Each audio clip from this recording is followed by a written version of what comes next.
Today, I want to share with you a story about the weight of silence and how the hardest trails we ever walk are the ones that lead us back to other people. This story begins in the high country, where the air is thin enough to make a man dizzy, and the wind carries the chill of a winter that never quite wants to leave. Specifically, we find ourselves in the rugged, unforgiving expanse of the San Juan Mountains in Colorado. It is a place where the peaks rise high and quiet, keeping their distance from the rest of the world, as if they want nothing to do with the troubles of men. It was here, tucked into the timberline, nearly a mile above the nearest trail, that Elias Thorne had chosen to disappear. Elias was 38 years old, though if you caught a glimpse of him through the pines, you would swear he was older. His face was a map of hard terrain, the lines around his eyes carved there by loss, not time. He was a man of two worlds, Apache by blood on his mother's side, and something else by circumstance. Raised among white men who had hardened him and then discarded him. For 5 years, he had lived alone in a small log cabin that sat against the mountain's shoulder like an afterthought. No town lights reached him here. No church bells rang in the valley for him. No voices called his name. There was only the wind moving through the ponderosa pines and the steady, brutal work of surviving one day to the next. And that was exactly how Elias wanted it. You see, Elias hadn't always been a ghost in the timberline. Once, he had been a man of consequence, a legendary tracker for the U.S. Marshals. He had been a man who tracked fugitives for money and collected debts for the law. He had a partner then, a man named Silas Vane, and a wife named Mara. He had believed in loyalty. He had believed in the future. But belief is a dangerous thing in the wrong hands. That belief had cost him everything. 5 years ago, a bank robbery had gone wrong, or perhaps it had gone exactly right, depending on who you asked. The timing was arranged so Elias wouldn't be there. While he was sent out on a decoy job, shots were fired. By the time he returned, the blood had already soaked into the floorboards. Mara was gone, and Silas Silas walked away without a scratch. His ambition intact, his pockets full. Elias never went to the law. He didn't kill Silas. He simply walked away from the job, from the town, and from every man who had ever called him brother. He came up into the San Juans to let the silence swallow him whole. Until the morning, everything changed. It began like any other. Elias had gone out early to hunt elk. A fresh snow had dusted the ground in thin patches, just enough to hold tracks. He moved slowly, his rifle slung over his shoulder, his dark eyes scanning the tree line. Hunger has a way of sharpening a man's attention. He was near the edge of a clearing, miles from the nearest settlement, when he saw it, near the mouth of an abandoned mining shack, a relic of a boomtown that had gone bust decades ago. He saw something that didn't belong. Footprints. They weren't animal tracks. They were human. Small, uneven. They cut across the frozen dirt and veered desperately toward the rotting structure of the mine shack. Elias crouched and studied them. The stride was short and dragging. Whoever it was, they were favoring one leg. He saw dark spots in the soil blood. Every instinct he had buried for 5 years woke up. He wasn't just a hermit anymore. He was a tracker. He followed the trail. The mining shack leaned inward with age, its boards gray and splintered, the door hanging crooked on one hinge. Inside, the smell of damp earth and rot lingered. Elias stepped carefully, his boots silent on the packed earth. That was when he saw her. She was pressed against the far wall, half hidden beneath a filthy, discarded canvas tarp. She was a young woman, perhaps in her late 20s, but she looked wrung dry by survival. Her breathing was shallow, her face pale with exhaustion. Elias stood frozen in the dim light. His first thought was simple and immediate. She is badly hurt. Her dress was torn at the hem and darkened with mud and blood. He moved closer, kneeling slowly so as not to startle her. "Easy," he spoke, his voice raspy from disuse. "I'm not here to hurt you." She looked at him with dark, unfocused eyes. There was fear there, terrible and sharp, but also something else, resolve. She didn't scream. She didn't have the strength. "Where are you hurt?" he asked. She shook her head weakly, trying to speak, but her voice failed her. Elias acted on instinct. He needed to assess the damage. He reached toward the hem of her skirt, intending only to lift it enough to check her leg for the wound that had left the blood trail. Her reaction was violent and immediate. Her hand shot out and grabbed his wrist with surprising strength. "Please," she whispered, her voice coarse and filled with a frantic, desperate embarrassment. "Stop." Elias froze.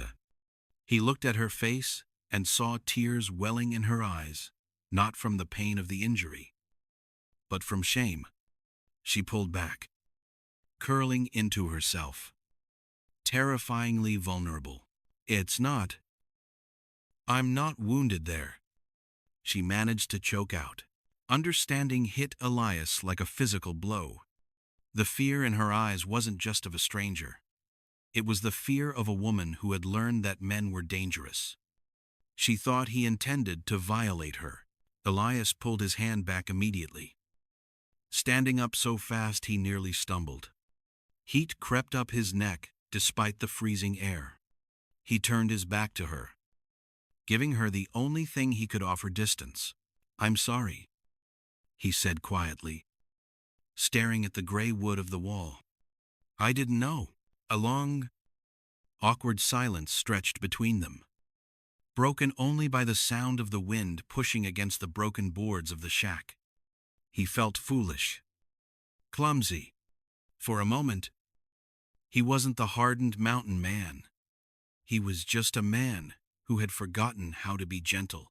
After a moment, she spoke again, her voice trembling. "My leg is hurt," she said.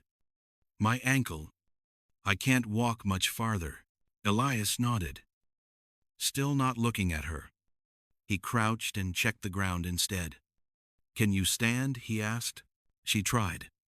She pushed herself up against the wall, her face twisting in pain. But her leg buckled. She slumped back down, breathing hard. Then she looked up at him and said the words that would change the course of both their lives. "Please," she said, "if I stay here, I need help." Elias closed his eyes. For 5 years, he had lived by one rule: don't get involved. Don't save anyone. Don't be responsible for another life. He had already failed once with Mara, and the cost of that failure still followed him in his sleep. But this woman, this stranger named Clara, wasn't asking for heroics. She wasn't asking him to fight a war. She was simply asking him not to walk away. He turned back to her. He studied her face, young, exhausted, stubbornly alive. He thought of the night he hadn't been there for his wife. He thought of the choice he had made to survive in isolation instead of staying to fight. "If you stay here," Elias said slowly, his voice low and grave, "the mountain will take you before morning." She swallowed hard, waiting. "And if I go with you," she whispered. Elias hesitated. If you come with me, you might live. That was the best promise he could give. It wasn't a guarantee of safety, but it was a chance. Elias knelt in front of her and turned his back, offering his shoulders. "I'm going to lift you," he said. "Hold on if you can." She did. She wrapped her arms around his neck, and he stood with her weight on his shoulders. He felt how light she was, how fragile she had become. He carried her out of the rotting mining shack and back into the trees, away from the place where she would have died alone. Behind them, the footprints she had made, that desperate trail of survival filled slowly with drifting snow, as if the mountain itself was already trying to forget they had ever been there. Elias didn't look back. For the first time in 5 years, he chose not to walk away. The journey up to the cabin was brutal. Elias carried her the last half-mile through thick timber and rising snow, his breath coming steady despite the weight. The trail rose gently toward his sanctuary, the ground uneven and treacherous. She clung to his shoulders without a word, her jaw set, refusing to cry out even when her injured ankle shifted and sent bolts of pain through her leg. Finally, the cabin appeared. It looked the way it always did, plain, low, and built for weather rather than comfort. Pine logs stacked tight, a stone chimney, and a porch that sagged just enough to remind a man that time never stood still. Elias pushed the door open with his shoulder and stepped inside. Warmth lingered from the fire he'd banked that morning. He carried her to the narrow bed near the hearth and laid her down, stepping back at once to give her space. He looked at her then, really looked at her, against the safety of his own 4 walls. He saw a woman who had run until she could run no more. And he saw himself, a man who had stopped running, only to find he had nowhere left to go. Outside, the wind howled, erasing their tracks.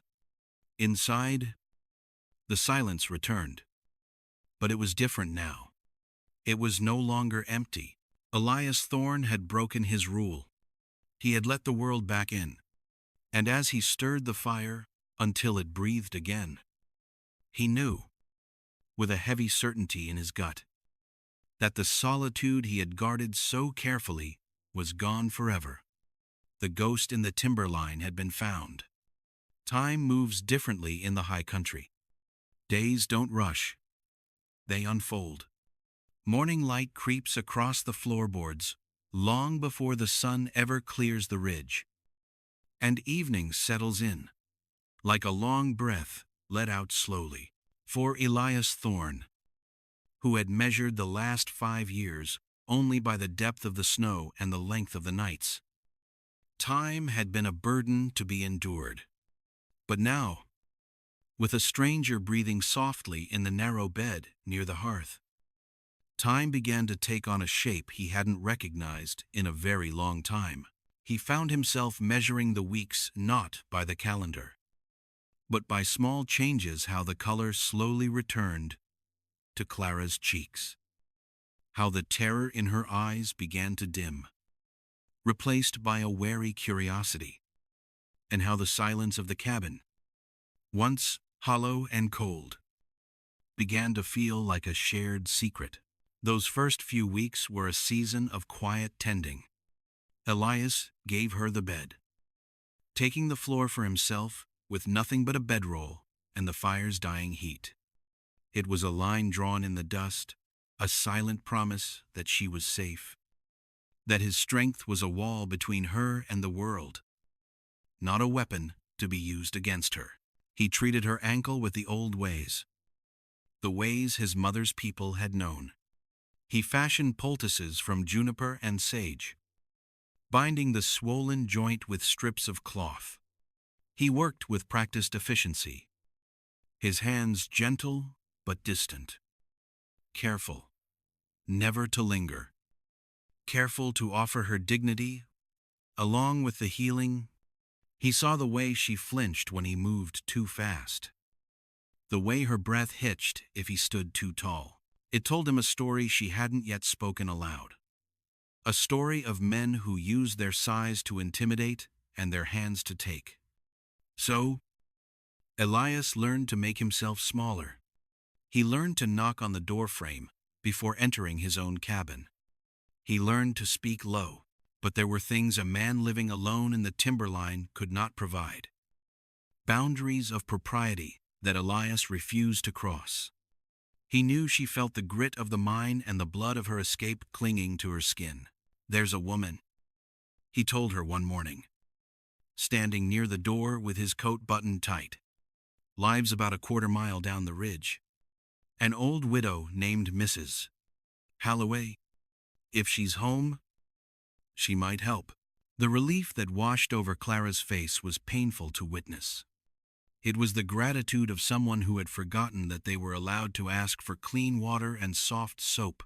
Elias walked through the drifts to the widow's cabin. Mrs.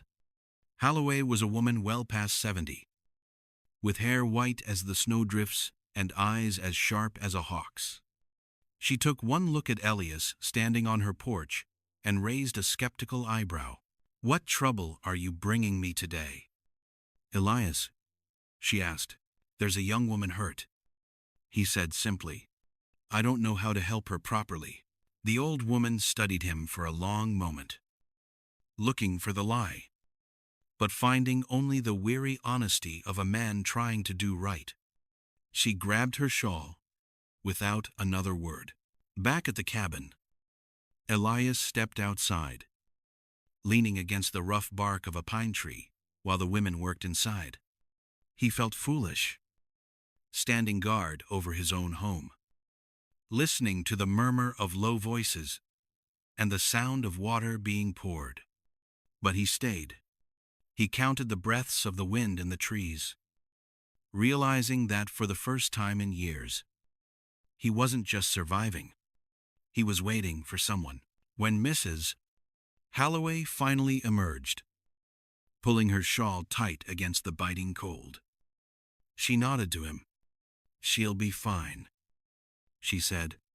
"She needs rest, food, and that ankle kept still."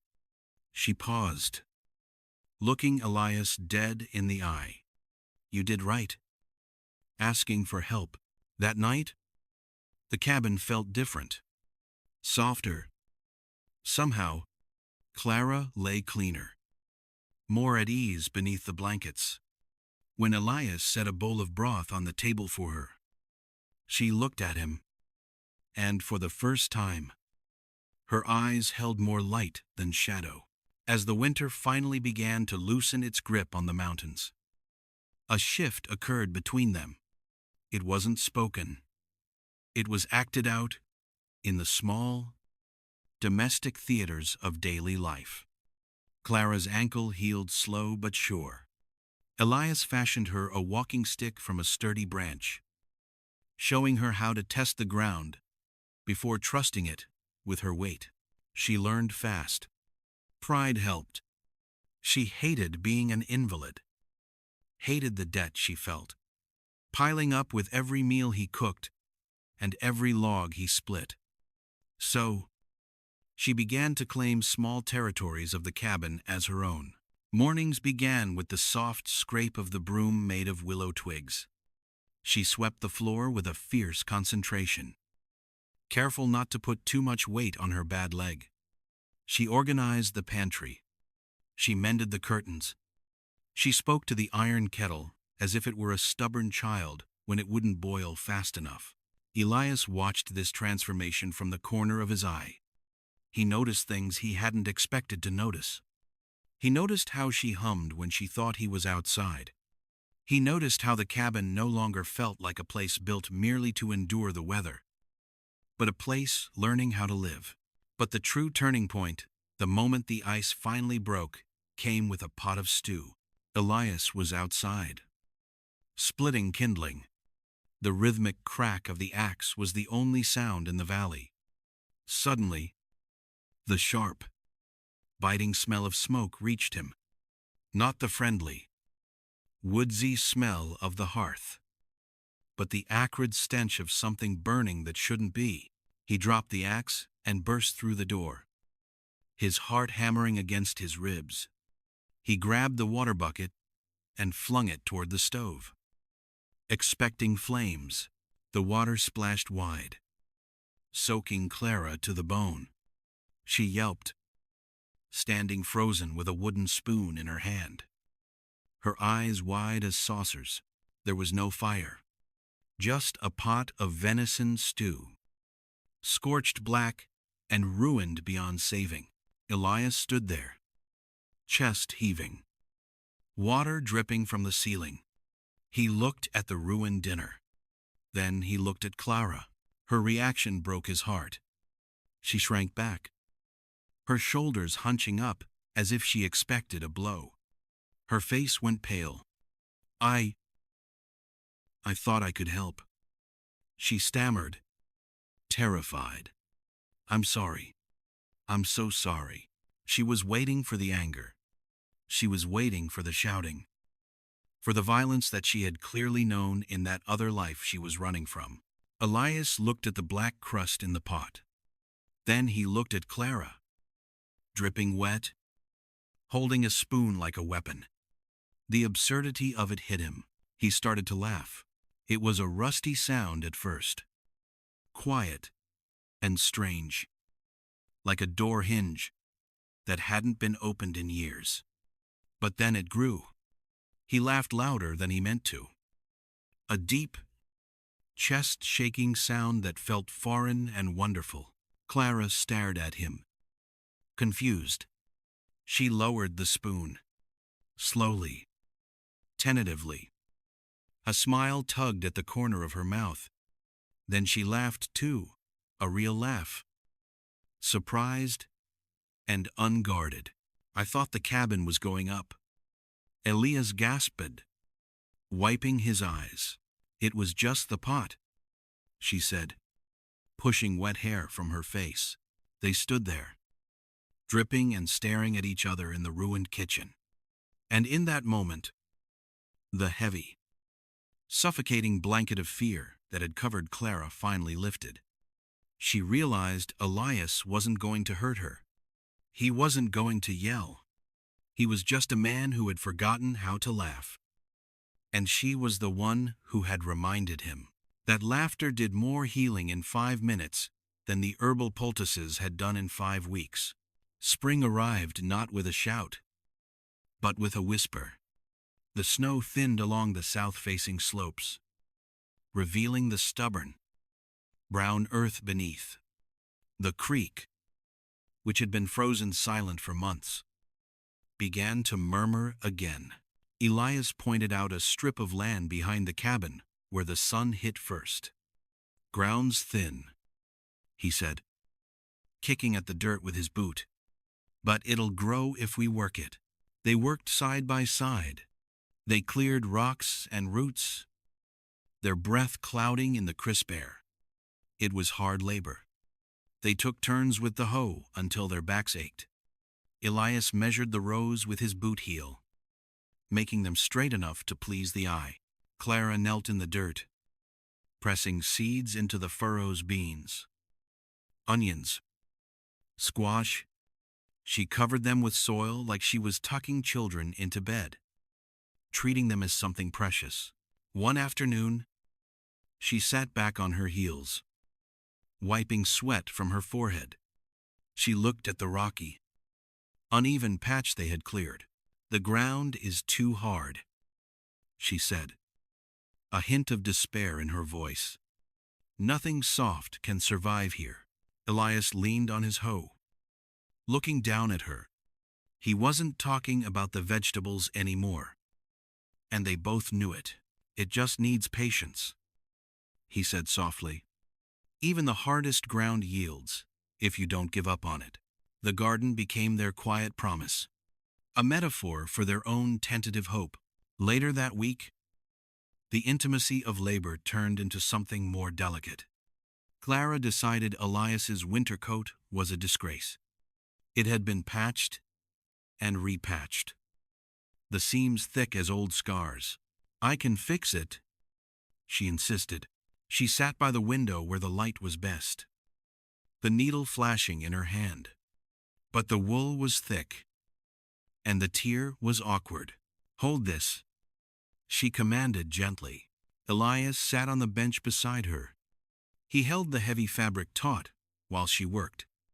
They were close, closer than they had been since the day he carried her up the mountain.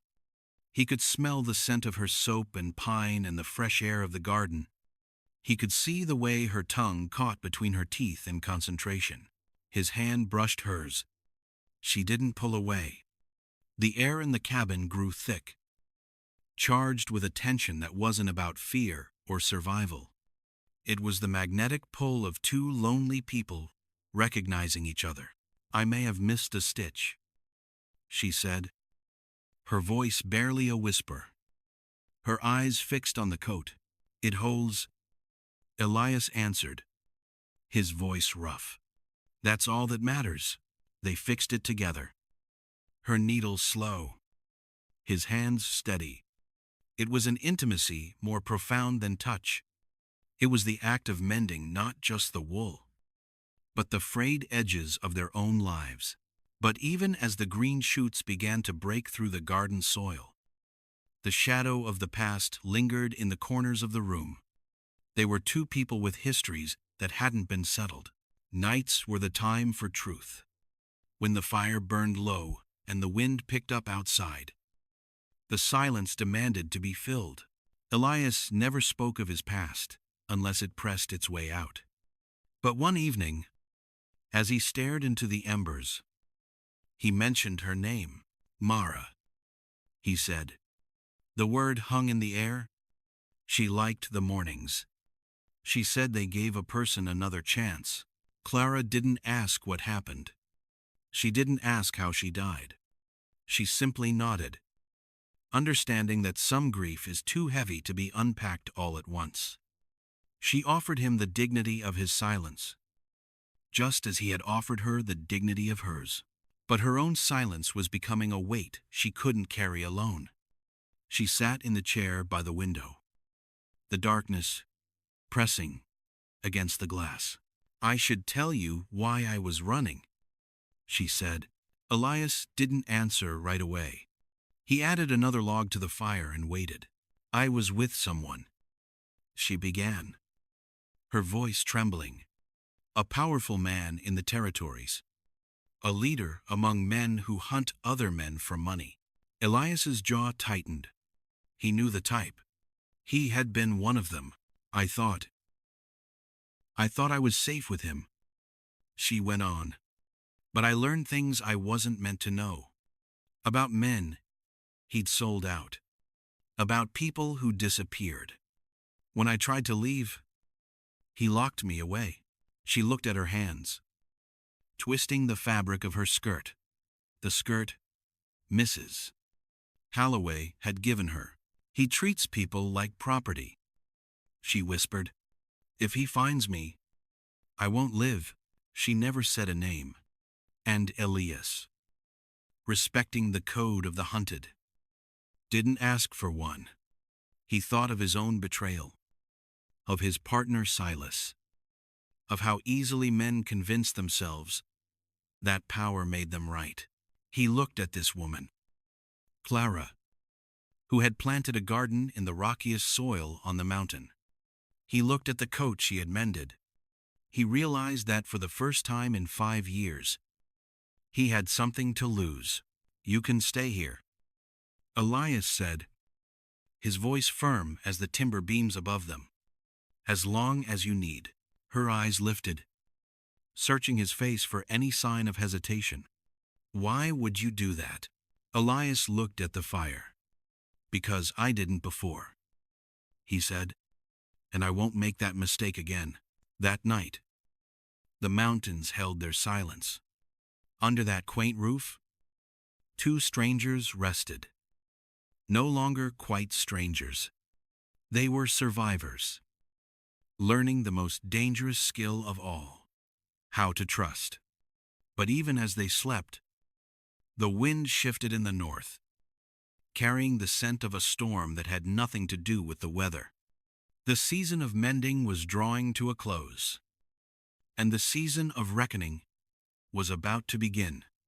Peace, Elias had learned, is a jealous thing. It demands to be guarded. And often, it is shattered not by a roar, but by a whisper. It happened on a Tuesday, the kind of day that felt ordinary in its quiet beauty.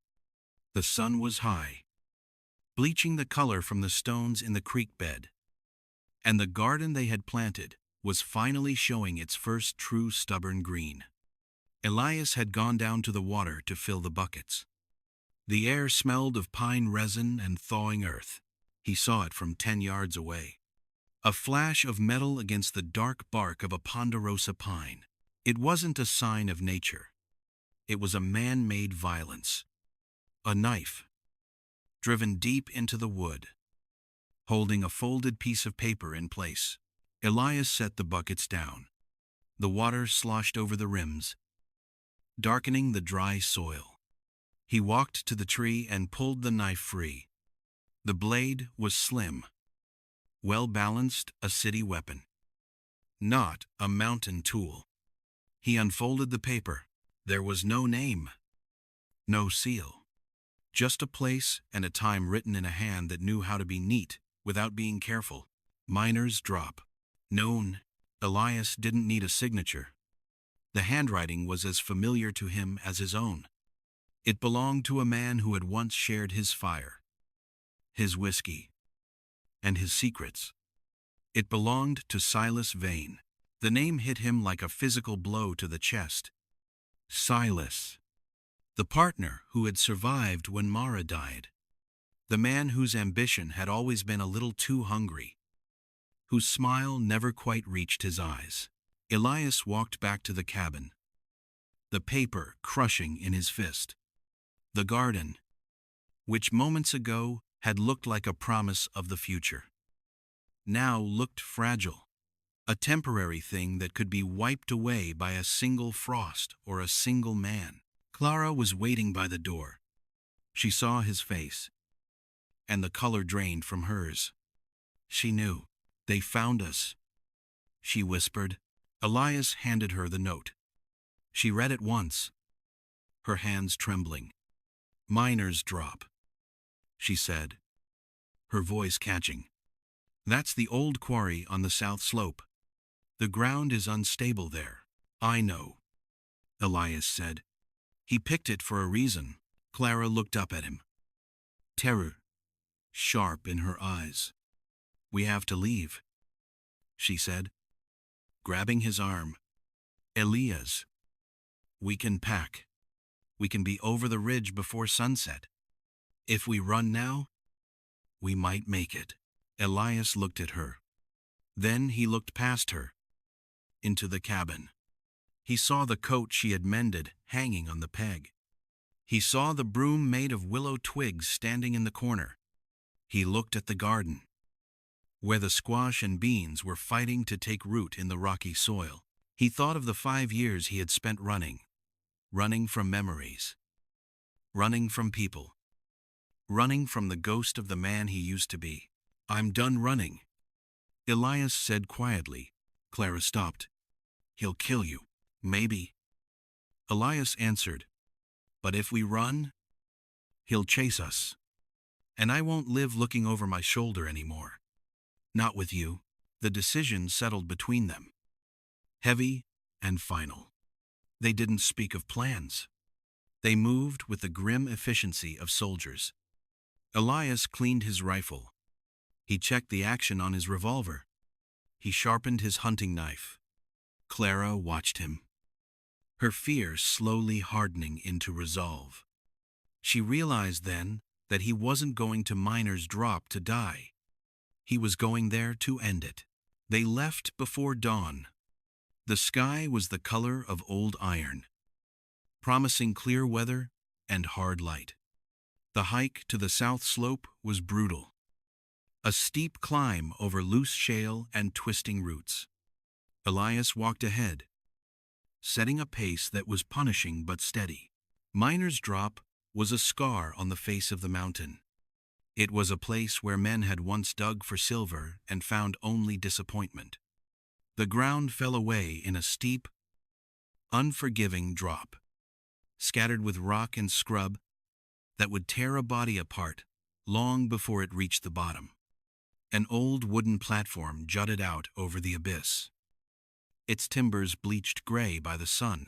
They stepped into the clearing as the sun climbed high enough to cast long, sharp shadows. "Stay back," Elias ordered softly. "Keep to the trees." "I'm not leaving you," Clara whispered. "I know. Just stay out of the line of fire." They didn't have to wait long. "Well," a voice called out, smooth and amused. "You actually made it."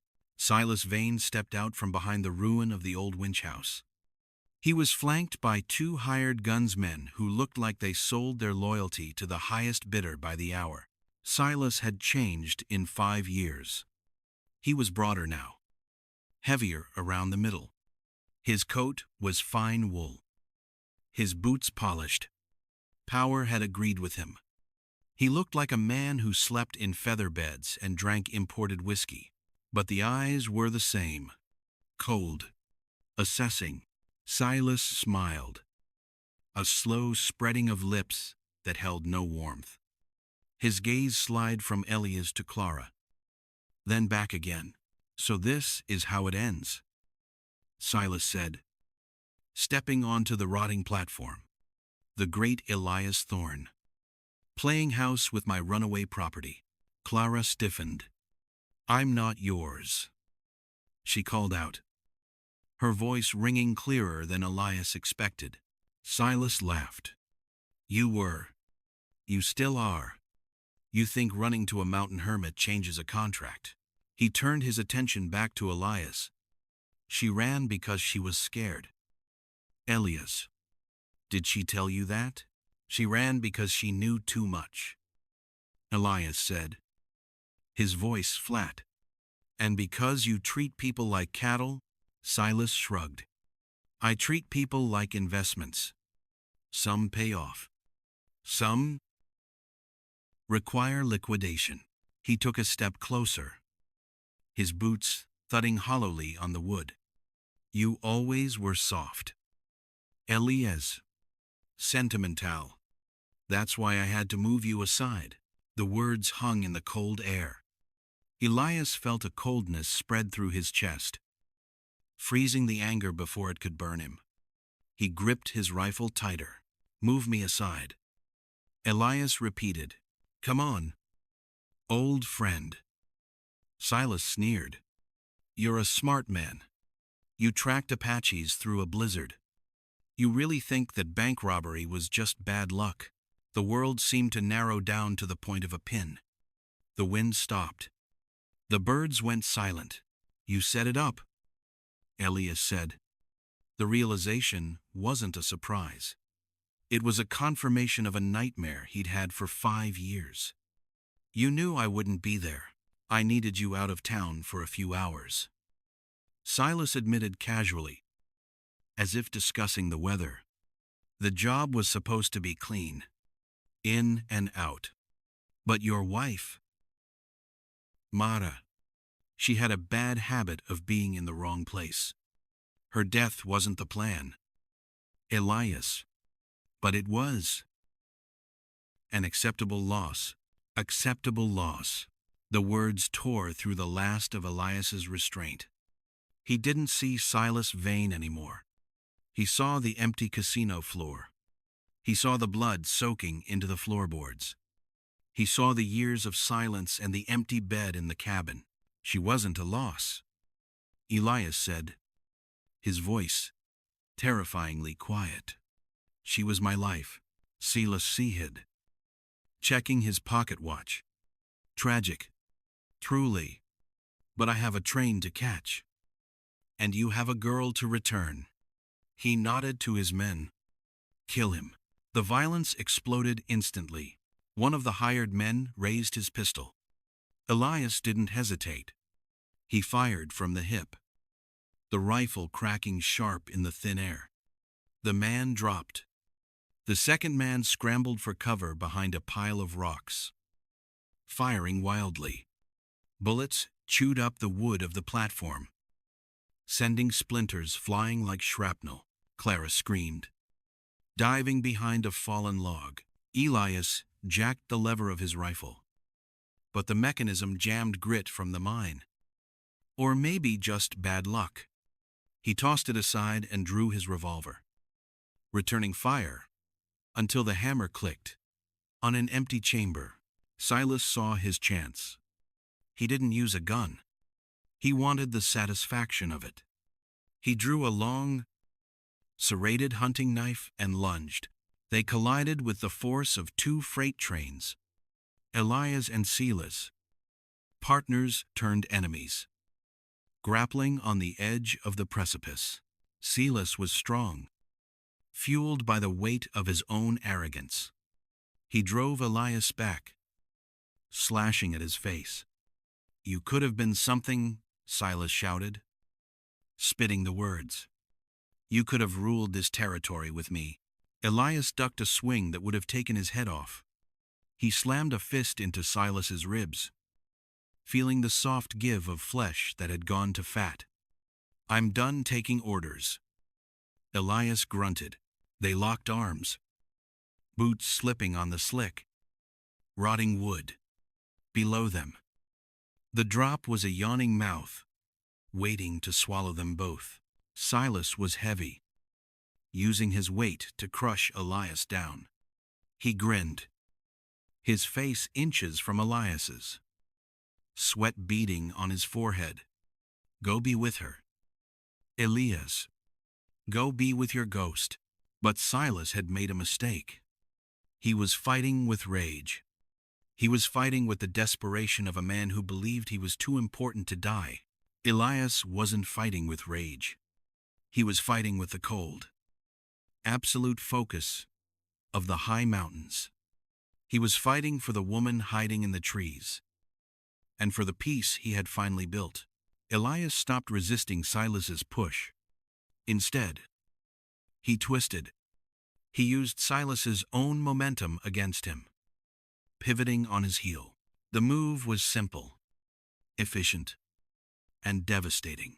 Silas stumbled forward, his weight carrying him past Elias. He flailed, his boots scrabbling for purchase on the wet wood. But there was nothing there. "This is for her," Elias said. "And for Mara." Silas's eyes went wide. He grabbed for Elias's coat, his fingers brushing the fabric, the very fabric Clara had mended with such care. But the stitches held, and Elias stepped back. Out of reach, Silas's vein fell. There was no scream, just the sound of a heavy impact against the rocks, echoing once, twice, and then silence. The ground took him. Elias stood alone on the edge of the drop, his chest heaving. The remaining hired gun, seeing his paymaster vanish into the abyss, turned and ran, disappearing into the timber without a backward glance. The wind rushed back in to fill the space where the violence had been. The mountains stood vast and unbothered, as they always did. Elias turned slowly. Clara was standing up from behind the log. She was shaking, her face pale, but her eyes were fixed on him. He walked toward her. He didn't feel triumph. He didn't feel joy. He felt the heavy, exhausting relief of a debt finally paid. "It's over," he said.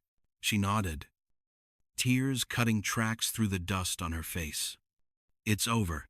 But as they stood there in the quiet aftermath, Elias felt a strange weight in his gut. The danger was gone. The past was buried at the bottom of the ravine.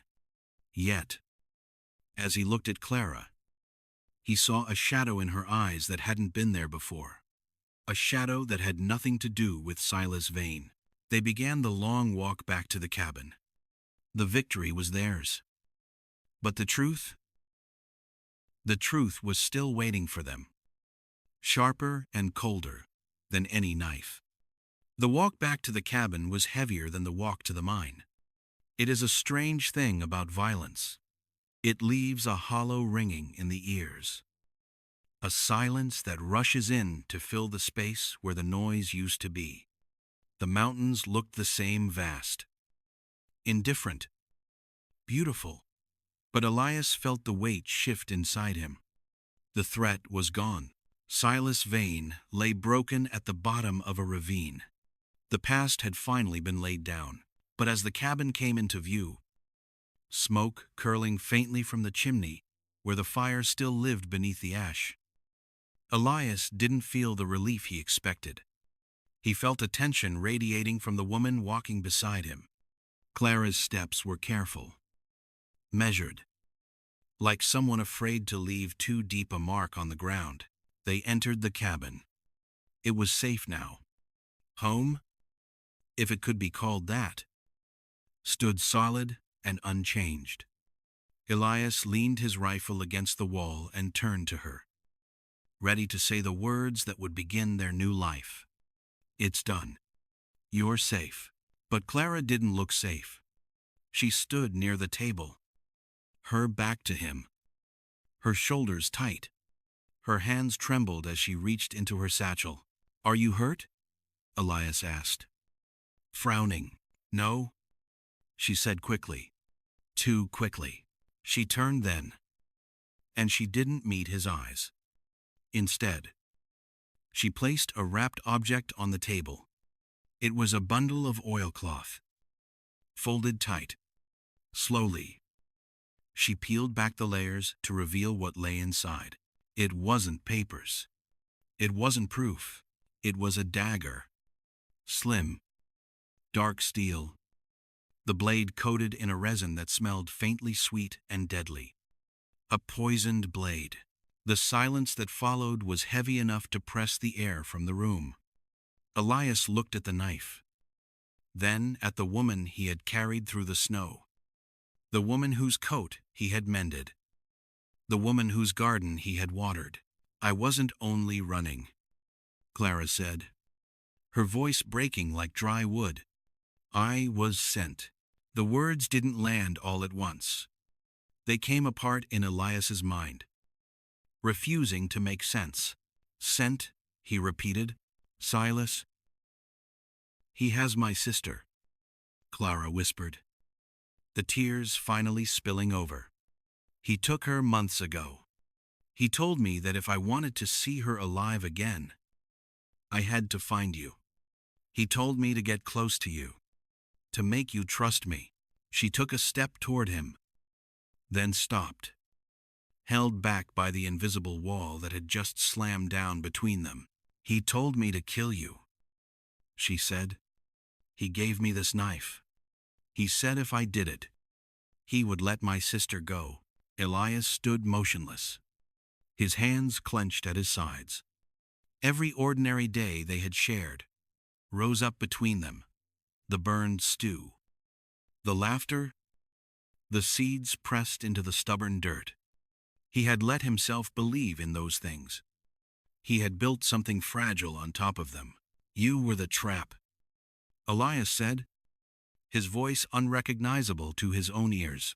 I was supposed to be, she sobbed, but I couldn't do it.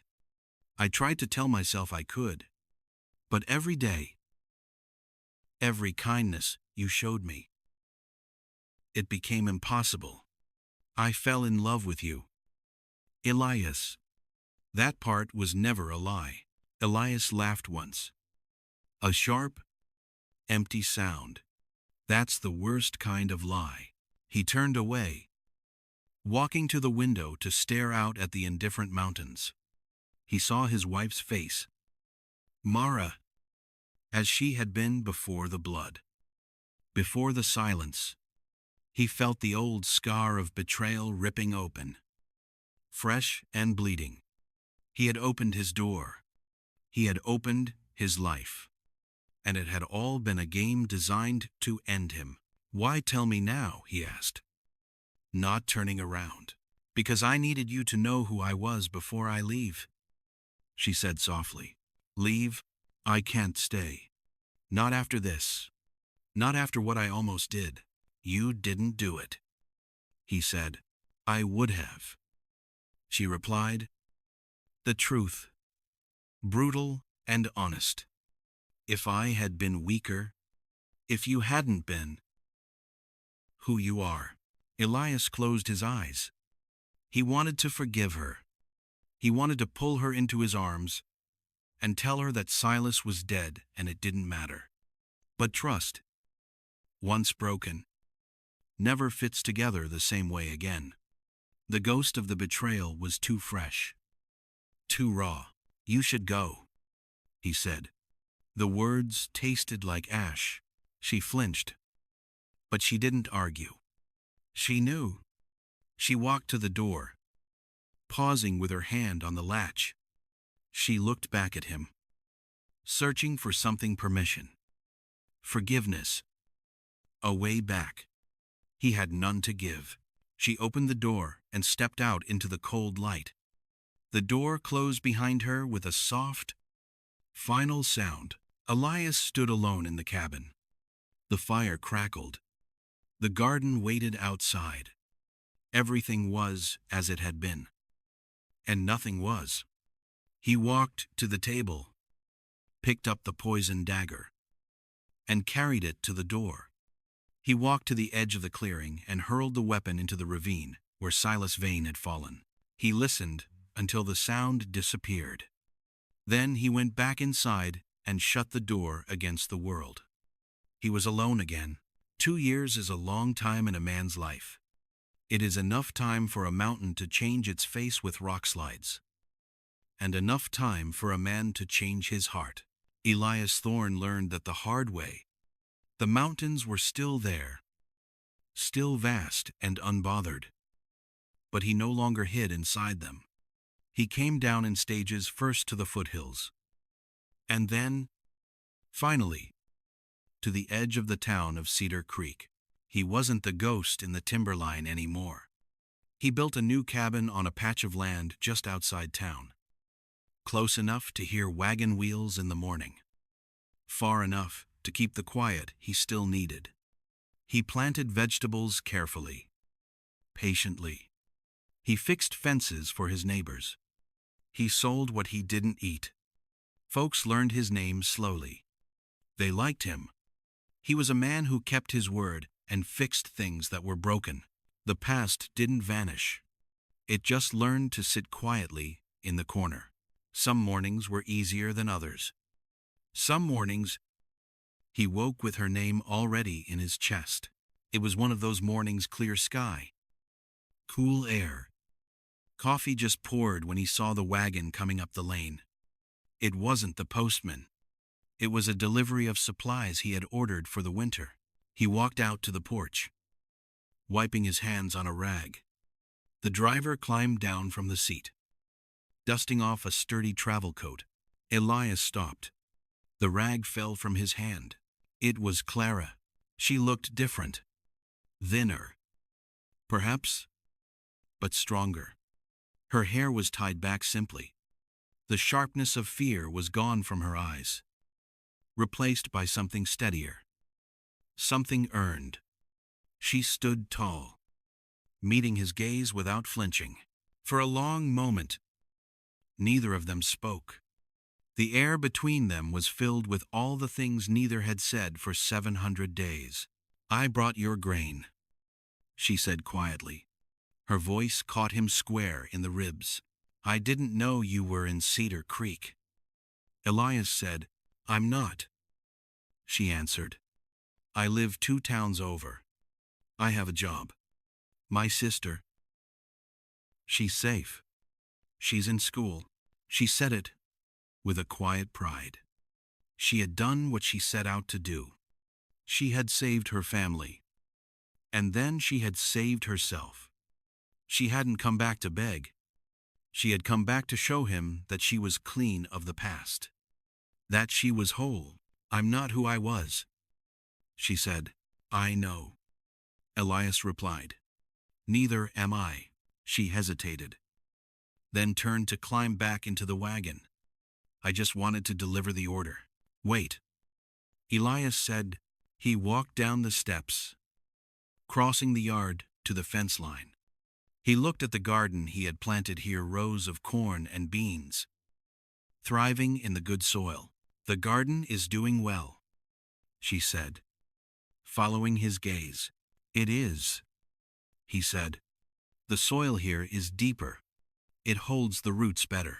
They talked then, not about knives, or ravines, or betrayal. They talked about the weather, about the price of grain, about the way the light hit the hills in the evening. They talked like two people handling something fragile but familiar. Elias realized, as he watched the sun catch the loose strands of her hair, that forgiveness wasn't a miracle that happened in a flash of light. It was a labor. It was like clearing a field of stones. You moved one rock, then another, until finally, there was room for something to grow. He opened the gate. I don't want what we had before, Elias said. Clara stiffened slightly. Neither do I. I want something better, he continued. Something built with eyes open. I'm done with the past, Clara. I want what we build now. She searched his face, looking for the ghost of the man who had sent her away. But that man was gone. In his place stood a man who was ready to stay. And if the storm comes back, she asked, then we weather it, he said. Together. She nodded. And this time, she didn't leave. They married in the small church in Cedar Creek on a quiet morning. There was no finery, no spectacle, just wood, light, and the sound of breath taken steady. The preacher spoke of forgiveness as a practice, not a feeling. When Elias took her hand, his grip was firm, certain. Years later, people would say the mountain man finally came home. But Elias knew better. Home wasn't a place you ran back to. It wasn't a cabin in the snow or a house in the town. Home was something you built, piece by piece, with the courage to stay, when every instinct told you to run. And so, their story reminds us that redemption is never sudden. It is built slowly, through hard choices, honest work, and the courage to forgive both others and ourselves. In the wide silence of the West, Elias and Clara learned that true love is not about being saved by a hero. It is about two broken people building a shelter that can withstand the storm. And that brings us to the end of our journey today on Dust Trail. I hope Elias and Clara's story resonated with you, reminding us all that it's never too late to plant a new garden. No matter how rocky the soil has been, I'd love to hear your thoughts in the comments below. Have you ever had to rebuild something you thought was lost forever? And tell me, where are you listening from? Tonight, I always love seeing